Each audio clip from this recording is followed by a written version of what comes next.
Hello जी, my dear dear near near friends. जहाँ भी हैं हम आपका दिल से वेलकम करते हैं। चले आइए, काहे कि आज हम लोग यूपीएससी का समझ लीजिए जो रीढ़ का हड्डी है, जो जान है, जो ऑक्सीजन है, उस पर बात करने वाले हैं। इसके बिना यूपीएससी क्लियर करने का सपना कोई सपने में भी नहीं देख सकता है, क्योंकि इसके बिना बात बन ही नहीं सकता। वो क्या है, देखिए, आंसर राइटिंग। हम लोग पता नहीं कितना माथा पीटते हैं कि आंसर राइटिंग कैसे करें, आंसर राइटिंग कैसे करें। अब बहुत गड़बड़ है कि ठीक से कहीं सिखाया भी नहीं जाता है। हम भी बहुत परेशान थे एक टाइम।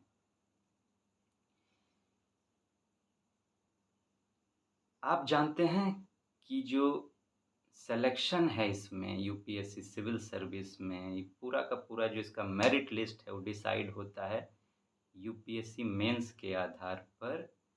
1750 नंबर का वो होता है। उसमें क्या है, खाली लिखना होता है आंसर राइटिंग।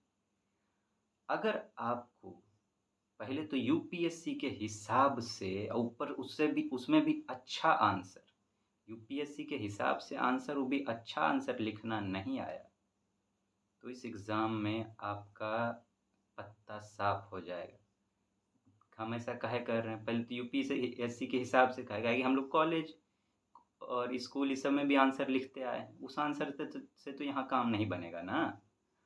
आरो बहुत कैंडिडेट लिखता है कि किसी को बहुत कम नंबर आता है, छाँट दिया जाता है, किसी को अच्छा आता है। तो आपको अच्छा आंसर लिखने आना चाहिए, दोनों बात। ये कैसे होगा, आज हम लोग उसी पर बात करेंगे। शुरुआत करेंगे इस चीज़ का कि आंसर राइटिंग कैसे किया जाए, आखिर वो भी अच्छा आंसर। इस सफ़र में हम लोग ऐसे चलेंगे, अभी शुरुआत हो रहा है, बढ़ते बढ़ते वहाँ तक जाना है कि आपको बीच रात में उठा के 12 बजे कोई कहे कि चलो बैठो अभी यूपीएससी सिविल सर्विस मेंस का एग्ज़ाम दो, तब भी आप धड़ाधड़ आंसर लिख सकें, है कि नहीं? वहाँ तक जाना होगा। ऐसा अगर बन जाएँ आप तो कमाल हो जाएगा। फिर तो तब क्या होगा, एग्ज़ाम में जब आप बैठिएगा तो क्या कॉन्फिडेंस से बैठिएगा। चलिए खैर छोड़िए।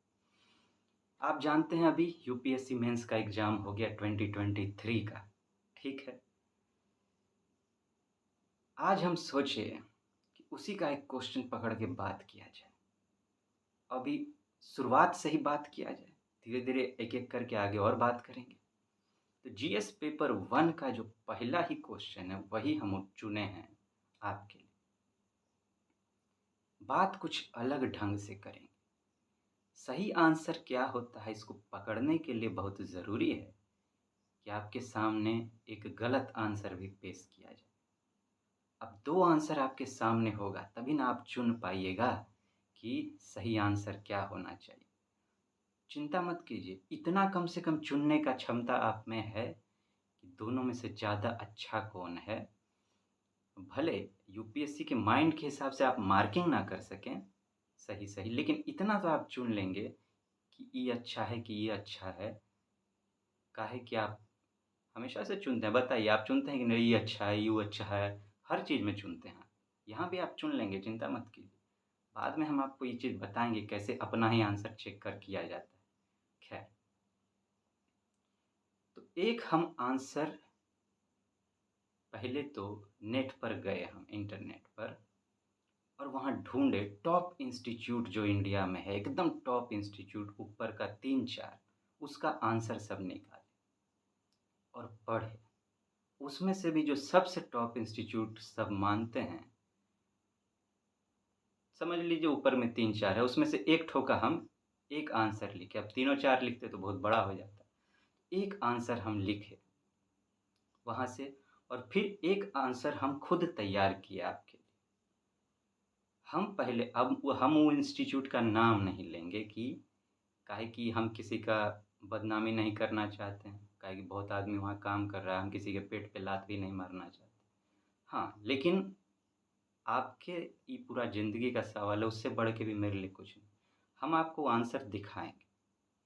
आप चाहें तो नेट पर जाकर अपने से अगर मन हो आपको कि कौन लिखा है, कौन इंस्टीट्यूट, तो आप नेट पर जाके सर्च कीजिएगा, क्वेश्चन लिखिएगा और कहिएगा कि इसका आंसर क्या होगा, तो ढेर इंस्टीट्यूट अपना लिखा हुआ आएगा, आप जाके ढूँढ लीजिएगा कि और आपको और भी इंस्टीट्यूट का पढ़ने का मन जो आपको लगता है कि बेस्ट इंस्टीट्यूट है आपकी नज़र में, आप उसका आंसर जाके निकाल लीजिए, ठीक है?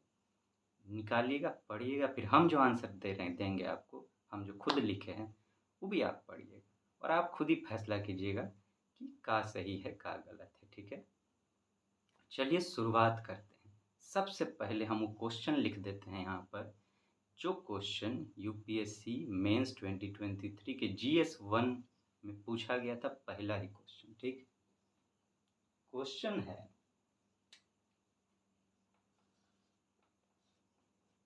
Explain the role of geographical factors towards the development of ancient India, ठीक है? ये 150 शब्द में आपको लिखना है, ठीक है? 150 शब्द में लिखना है आपको, जिसके लिए आपको मोटा मोटी समझिए कि 7 मिनट 7.5 मिनट के करीब आपको समय मिलता है एग्जाम में, क्योंकि 20 क्वेश्चन आते हैं और 20 क्वेश्चन में आपको 3 घंटे का समय दिया है, तो मोटा मोटी आप समझिए 7 मिनट का समय आपको मिलेगा एक आंसर लिखने के लिए। एक क्वेश्चन आता है 150 शब्द तरह का, एक तो 250 शब्द टाइप का आता है, आप जानते हैं, 200 शब्द वाला भी हटा दिया गया है। खैर, अब हम आपको आंसर दिखाने जा रहे हैं जो कि हम इंटरनेट से लिखे थे, बोले थे टॉप इंस्टीट्यूट सबका है, हम आपको कहे कि है अच्छा खासा, तो हम बोर्ड पर उसको लिख नहीं सकेंगे, बहुत समय लग जाएगा, हम आपको धीरे धीरे करके दिखाएंगे। आप क्या कीजिएगा कि इंटरनेट पॉज करके स्क्रीनशॉट ले लेके उस सबको जोड़ के आप फिर आप क्या कीजिएगा, अगर देखिए आप सच में सीखना चाहते हैं आंसर राइटिंग, आपको थोड़ा मेहनत तो करना पड़ेगा, उसके बिना काम बनेगा नहीं, और जो सही तरीका उससे नहीं गुजरे तो कभी नहीं सीख पाएंगे। हम भी शुरू में उल जुलूल तरीका अपनाते थे, माथा पीटते रह गए, कई टाइम तक सीख नहीं पाए, जब तक सही रास्ता पे हम नहीं आए। तो आपको ऐसे करना होगा, हम दिखा रहे हैं आपको, आप स्क्रीनशॉट ले लेके फिर सबको जोड़ के एक पेपर में लिख लीजिएगा, फिर उसको पढ़िएगा, फिर जो हम बोर्ड पर लिखेंगे अपना आंसर, उसको भी आप एक पेपर पर लिखिएगा, तब मिलाइएगा, ठीक है? देखिए हम आपको दिखा रहे हैं, ये क्वेश्चन है, ठीक है? हम धीरे धीरे करके ले जाएंगे और देखिए, ठीक है? ये आपको दिख रहा है, ये चलिए हम धीरे धीरे करके ऊपर ले जा रहे हैं, ठीक है?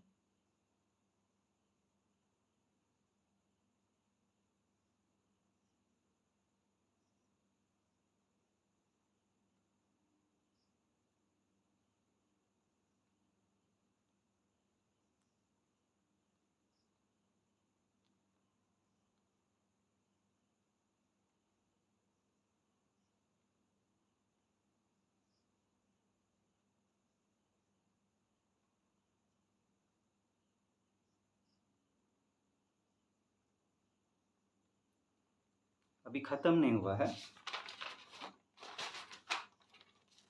वो एक पेज था, अब आइए दूसरा पेज में, वही उसी का आंसर है पूरा। अब इसको देखिए, चलिए बढ़ते हैं।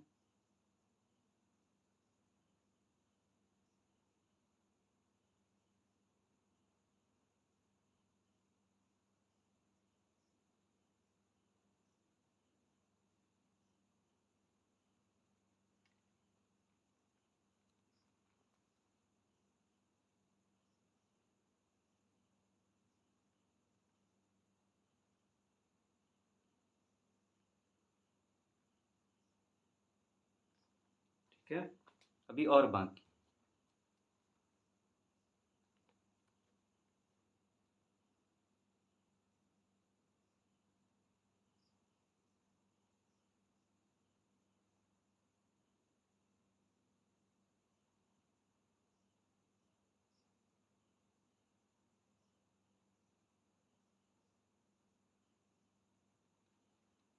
ठीक है। ये जो आंसर महाशय जो भी लिखे हैं पता नहीं कौन है। यही कभी-कभी दुःख होता है कि ये इंस्टीट्यूट सब इस तरह से स्टूडेंट के साथ, खैर छोड़िए उस सब पे हम नहीं जा रहे हैं। हमको किसी का निंदा करना पसंद नहीं है, हटाइए उसको। ये आंसर 353 शब्द में लिखा गया है। चाहिए कितना? 150 शब्द में 150 वर्ड्स का आंसर चाहिए और 353 वर्ड्स में आंसर लिखा है। मैक्सिमम होता है 250 वर्ड आप लिख सकते हैं और किसी भी अगर 150 है तो 10% ऊपर नीचे का आंसर आप लिख सकते हैं। माने आप चाहें तो इसको 165 वर्ड तक बढ़ा सकते हैं या 165 ले जा सकते हैं या फिर आप 135 वर्ड तक ले जा सकते हैं नीचे ऊपर 10%। अगर हमको इसका मार्किंग करना रहता, क्योंकि हम यूपीएससी के माइंड को बहुत अच्छे से समझते हैं और अगर यूपीएससी भी इसको चेक करता, प्लस एक और बात बता दें, यूपीएससी जब अपना आंसर शीट देता है लिखने के लिए तो क्वेश्चन लिखता है, वहीं पे थोड़ा सा नीचे में आंसर दे मतलब थोड़ा सा जगह देगा, फिर दूसरा आंसर लिख देगा। अगर ये आंसर वहाँ लिखा जाता तो ये तो पहले अटता ही नहीं। दूसरा बात ये, हाँ अब मार्किंग का बात करें, आप क्या कीजिएगा, इसको पढ़ने के बाद आप अपने हिसाब से मार्किंग देने का कोशिश कीजिएगा। हमको अगर इसका मार्किंग देना रहता है तो हम 0 नंबर देते इसको, बड़का ठो 0, दो ठो 3 ठो 0 बड़ा वाला इसको देते हैं। इसके आधार पर भी कि इतना शब्द लिखा है, खाली इसी आधार पर नहीं, जब आप पढ़िएगा ना इसको तो हमको इसमें आप एक काम कीजिएगा, हमारे गुरु हमको ये तरीका बताए हैं और बहुत सही तरीका है पता करने का कि ये जो क्वेश्चन है इसका आंसर लिखा गया है कि नहीं। आप पहले आंसर पढ़िए, आप आंसर पढ़िए और अपने हिसाब से इसका क्वेश्चन तैयार करने का ट्राई कीजिए कि जो लिखा गया है इसका किस क्वेश्चन का आंसर दिया गया है और क्या जो क्वेश्चन पूछा गया है इसका आंसर ही दे रहा है। जब हम इसको पढ़े यहाँ क्या कह रहा है, चलिए हाँ, जब पढ़े तो हमको ये नहीं लगा कि इसका आंसर दिया है, कुछ और ही लग रहा था। अब जरा बात करते हैं इस पर और हम अपना आंसर अब आपको देंगे, ठीक है। आप दोनों को मैच कर लीजिएगा, आपको जो ठीक लगे। अगर आपको यही ठीक लगता है तो हम आपको रोकेंगे नहीं, हम रोकने वाले आपको कौन होते हैं।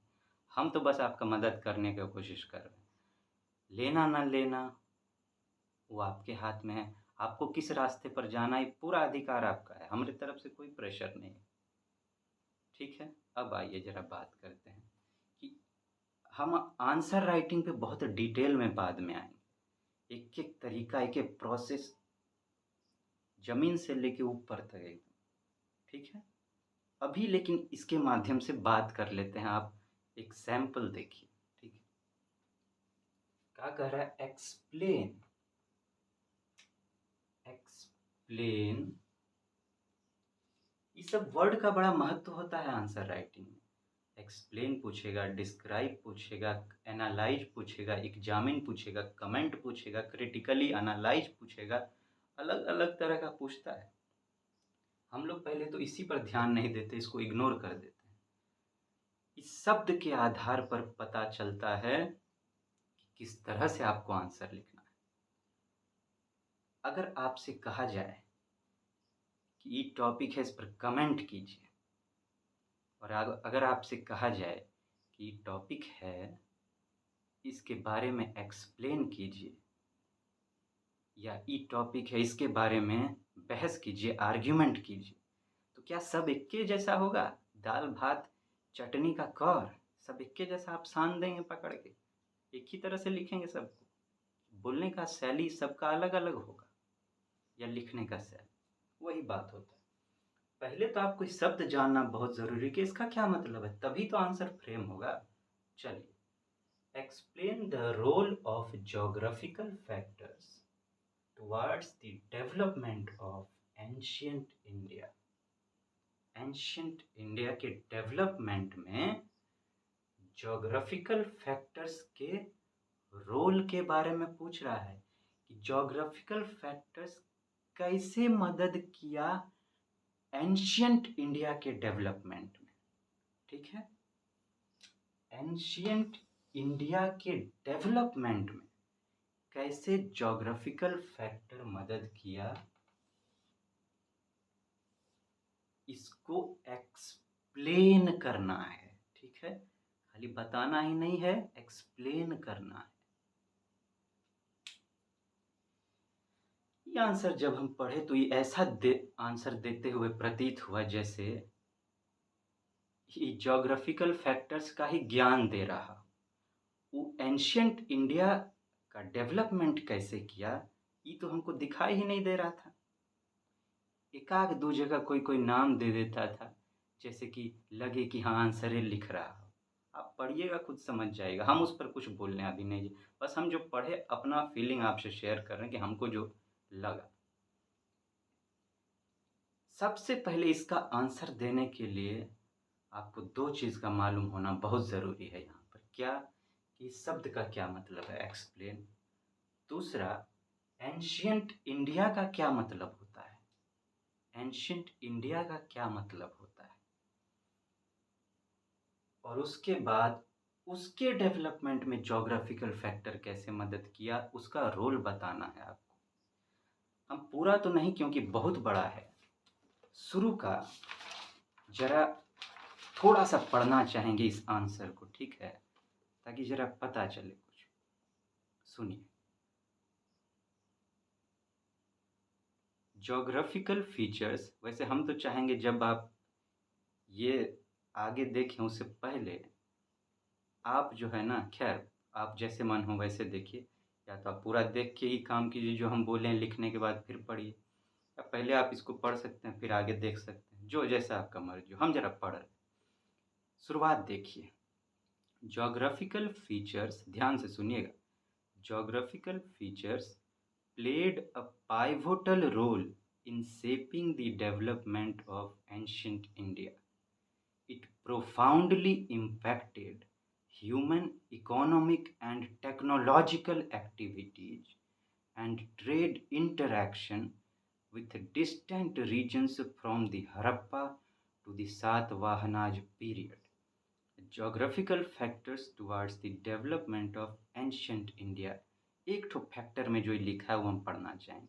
उसके बाद लिखा है reverse, rivers have been central to the establishment of various civilizations and some of the mighty empires. Indus Valley civilization was based on the Indus and its tributaries. Vedas mention ancient rivers like Saraswati and Ganga. Vedic civilization flourished around the rivers of Punjab and later shifted towards eastwards along the Ganga-Yamuna river system. The fertile plains of the Ganga river system led to a surplus of agriculture, which led to the social, political, and economic development. The rivers were used for transportation as well as making them useful for the mobilization of the army and economic goods. For example, Pataliputra was known as Jal Durga, water fort, due to transportation through rivers. In later periods, rivers proved to be important in trade and transportation. बाप रे बाप, भौकाल much गया मेरे दिमाग में। ऐसा सबसे पहले एक बात का आपको ध्यान रखना चाहिए कि आंसर जो हो उल जुलूल शब्दों से ना भरा हुआ हो, एकदम ऐसा ऐसा शब्द ढूंढ के लाएं जो कभी सुनने में नहीं आया हो। भारी भरकम शब्द अगर वहाँ यूज़ कीजिएगा तो एग्जामिनर को पढ़ने में दिक्कत होगा, और उसका मूड अगर ख़राब हो गया तो आपका आंसर, फिर उसको आंसर चेक करने में मज़ा नहीं आएगा। चेक तो करेगा लेकिन दिल से नहीं करेगा। यहाँ शुरुआत है, पाइवोटल, प्रोफाउंडली, टेक्नोलॉजिकल एक्टिविटी। अरे एंशियंट इंडिया अभी शुरू हुआ है, आप टेक्नोलॉजी घुसा रहे हैं उसमें। ऐसा लग रहा है कि रिवर का विशेषता बताया जा रहा है। पूछ क्या रहा है कि ज्योग्राफिकल फैक्टर एंशियंट इंडिया के डेवलपमेंट में कैसे मदद की। तो हम क्या बोले, पहले तो एक्सप्लेन शब्द का मतलब आपको पता होना चाहिए। दूसरा, एंशियंट। एक्सप्लेन का क्या मतलब होता है, इस सब वर्ड पर हम बाद में बहुत डिटेल में आएंगे, सब बताएंगे। अभी शॉर्ट में बस सुनिए। एक्सप्लेन का मतलब होता है कि आपको सिर्फ इम्पॉर्टेंट पॉइंट लिखना है। जो भी टॉपिक पे पूछा गया उसका सिर्फ इम्पॉर्टेंट इम्पॉर्टेंट पॉइंट जो होगा उसके बारे में लिखना है। Only important point should be written. और दूसरा पॉइंट क्या कि ओनली मतलब only important point should be written with detailing in clear manner. इस तरह से उसका डिटेलिंग कीजिए कि क्लियर कट सब कुछ पता चल जाए। ये एक्सप्लेन का बात होता है। एक्सप्लेन में ये दोनों पॉइंट होते हैं। इसको बाद में हम बहुत गहराई से एक्सप्लेन करेंगे, ठीक है। समझिए सिंपल बात कि सिर्फ इम्पॉर्टेंट पॉइंट आपको लिखना है, ठीक है, इम्पॉर्टेंट। अब बात करते हैं कि एंशिएंट इंडिया क्या है। एंशिएंट हम हिस्ट्री के सिलेबस पर बहुत डिटेल में बात किए हैं शुरू में। एंशिएंट इंडिया में शुरुआत होता है इंडस वैली सिविलाइजेशन। फिर हम आपको ज़रा सिलेबस दिखाएं। हम सिलेबस डिस्कस किए थे, ये रहा सिलेबस, ठीक है। इस पर हम डिस्कस किए भी थे। इसमें क्या क्या है, इंडस वैली सिविलाइजेशन, फिर वैदिक एज आता है, फिर आप जानते हैं कि महाजनपदाज आता है। महाजनपदा जब पार हो गए फिर मगध एम्पायर आता है। उसके बाद बुद्धिज़्म जैनिज़्म आता है, मौर्याज आता है, पोस्ट मौर्य आता है जिसमें कि बहुत सारे किंगडम हैं। उसके बाद गुप्ताज आता है। गुप्ताज के बाद पोस्ट गुप्ता, फिर जाके हर्षवर्धन आते हैं। हर्षवर्धन तक एंशिएंट इंडिया कहलाता है। एंशिएंट इंडिया के डेवलपमेंट का क्या मतलब? एंशिएंट इंडिया के डेवलपमेंट का मतलब हुआ कि इसमें जो किंगडम सब जो भी चीज़ आया है, जो भी हम बात किए हैं 10 ठो, इनका डेवलपमेंट, इनके डेवलपमेंट में ज्योग्राफिकल फैक्टर कैसे मदद किया, ये एक्सप्लेन करना है। ये एक्सप्लेन करना है। और हम लेकिन एक्सप्लेन करना है तो इसमें से जो इम्पोर्टेंट होगा उसको एक्सप्लेन करना होगा। काहे कि अब एंशिएंट इंडिया बहुत बड़ा है, सबको लीजिएगा तो डेढ़ सौ शब्द में लिखना है, कहाँ हटाइएगा, नहीं हो पाएगा। लेकिन इसीलिए देखिए वो शब्द क्या दिया है, एक्सप्लेन। एंशिएंट इंडिया में भी जो सबसे इम्पोर्टेंट है उसके डेवलपमेंट के बारे में बात कीजिए। आप वो आंसर पढ़ लीजिएगा। अब हम अपना आंसर लिखने जा रहे हैं, बोर्ड पर लिखेंगे। आप इसको भी लिख लीजिएगा और मिला लीजिएगा। और आपको कहीं से भी हम जो आंसर दे रहे हैं खुद चेक कीजिए, दुनिया से कहीं से भी चेक कराना है कीजिए, कोई फ़र्क नहीं पड़ता। वो आपका जिम्मेदारी है। आपको बस अपना रास्ता तय करना है कि लिए आपके लिए सही क्या है, क्योंकि ये ज़िंदगी आपका है, एग्ज़ाम आपका है और बाकी सब कुछ आप ही का है। फैसला भी आप ही का होना चाहिए, ठीक है। अब हम लिखने जा रहे हैं। हम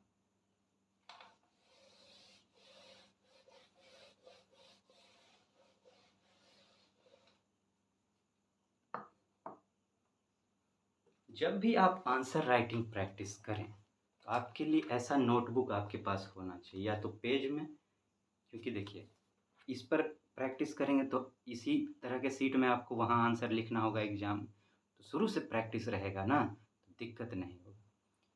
आप ऑनलाइन इसको मंगा सकते हैं, अमेजोन सब पे मिल जाएगा। अमेजोन उस पर बहुत सस्ता मिलता है, तो आप चाहें तो एक नोटबुक सब अमेजोन से मंगा लीजिए।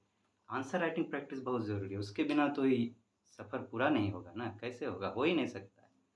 खाली पढ़ के जाइएगा, सोचिएगा खुदे बना लेंगे, भौकाल मच जाएगा। और अगर ट्राई करना हो तो मेंस का वो क्वेश्चन उठा के लिखने का ट्राई कीजिए, देखिए कितना समय लगता है। चलिए आइए अब लिखते हैं हम अपना आंसर। क्वेश्चन तो वही रहेगा, ठीक, हम लिख दिए हैं, हम आंसर डायरेक्ट लिख रहे हैं, ठीक है।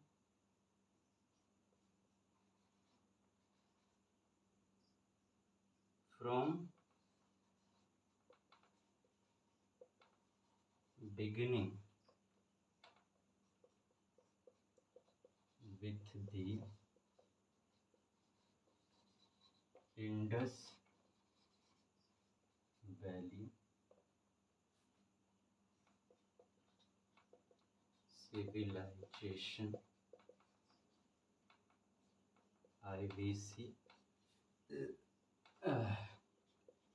to the end with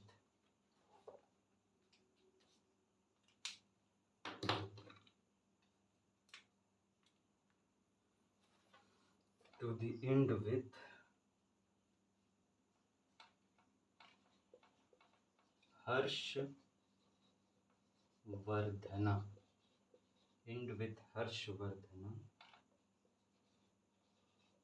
geographical factors played a very useful role towards the development of ancient India. Such role can be explained as follows. ठीक है, ये शुरुआत है। अब आगे का पॉइंट लिखेंगे, इसको हम मिटाएंगे फिर आगे लिखते हैं। ठीक है, आप इसको देख लीजिए।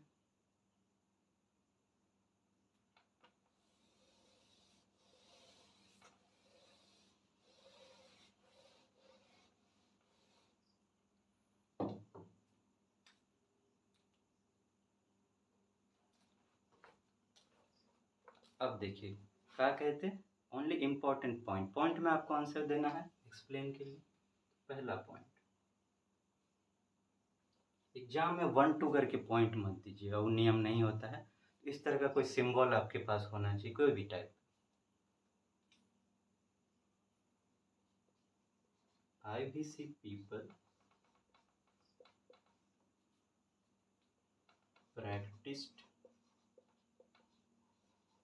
यहाँ पे हम IVC क्यों लिखे, क्योंकि हम शुरू में इंडस वैली सिविलाइजेशन के साथ IVC जोड़ दिए थे। ठीक है, तो अब हम शॉर्ट फॉर्म भी लिखेंगे तो एग्जामिनर समझ जाएगा, लेकिन शुरुआत में आप IVC मत लिखिएगा पहले बार में।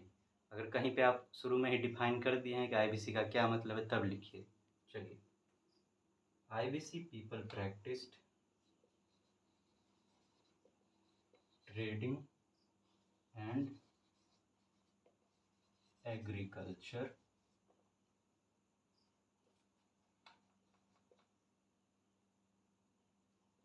river routes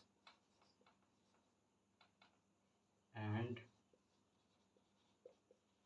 mountain passes allowed them to trade with the Arabs. Also, rivers helped them practice agriculture. पहला पॉइंट। दूसरा point, Aryans developed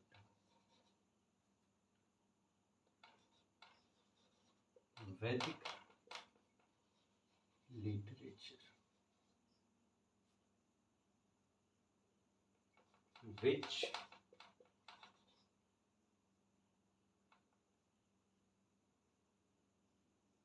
which acted as guiding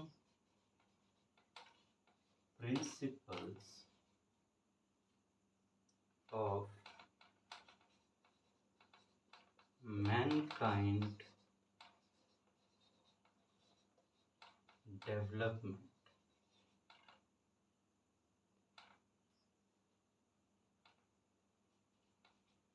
Presence of rivers and grazing lands could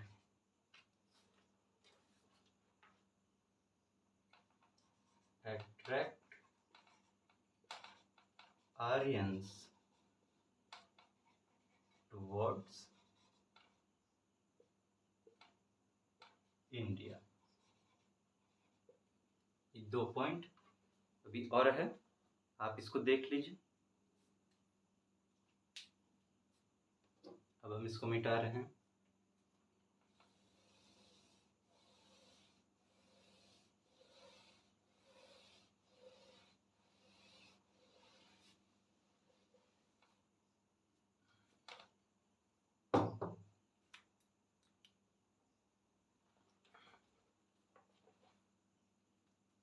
तीसरा,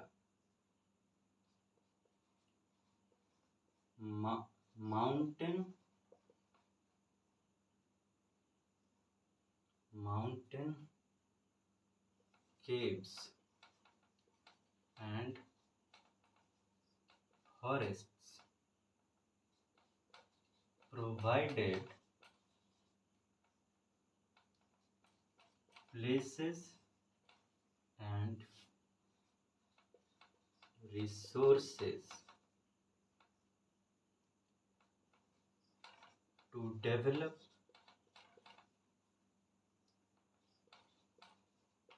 chaityas, viharas and other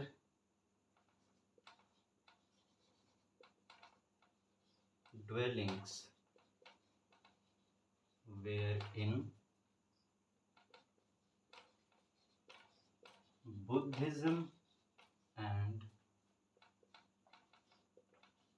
Jainism could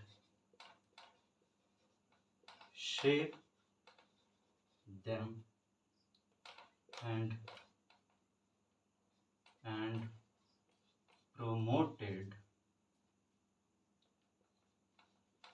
social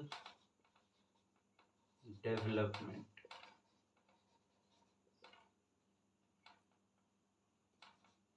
Ashoka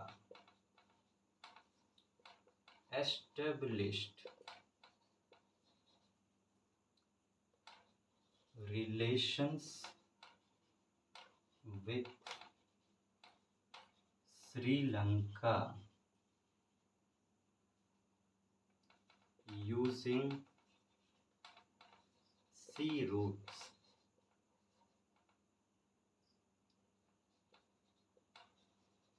Kingdoms like Greeks and Kushans came to India via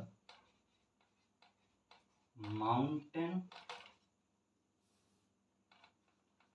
passes and water routes. These events shaped political development. ये देखिए अगला 2 point, 1 point और बच गया, इसको देख लीजिए। ठीक है, अब हम इसको मिटा रहे हैं।